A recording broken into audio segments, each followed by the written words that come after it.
Okay, so we're going to look at the topic of fractions now, to a power, or fractions that have an exponent. And as always with math, what we are trying to do is always notice the relationships that are going on with the numbers.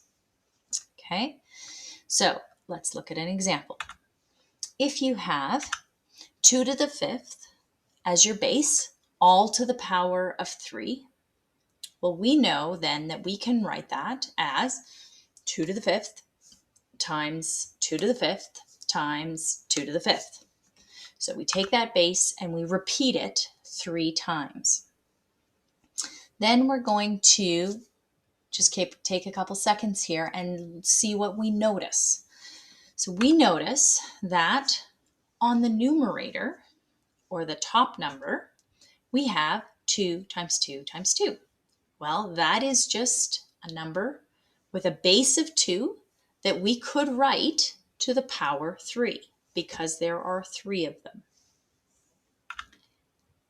Then if we look at the bottom, or the denominator, we have a base of 5 that is multiplied by itself 3 times. So we can write that as 5 to the power 3.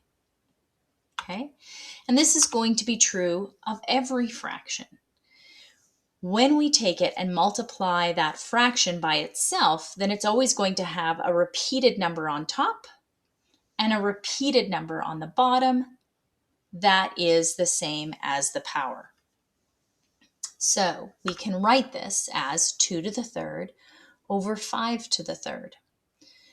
So the last thing when we're trying to look at relationships is to take a look at the beginning statement and our end statement and say, what do we notice? What's going on with those 3's? Okay, when we have something to the power 3, we can essentially distribute it to the top number and distribute that exponent to the bottom number as well. So now we want to use those noticings and those relationships and apply it to another question. So let's say I have 3 over 2 all to the 4th.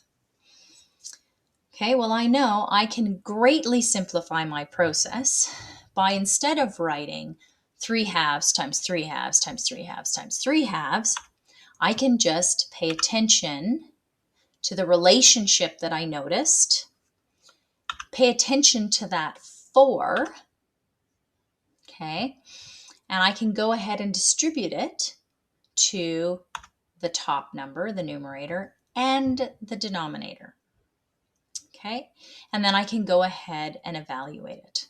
So 3 to the 4th, so 3 times 3 times 3 times 3 is just 81, and 2 times 2 times 2 times 2 is 16.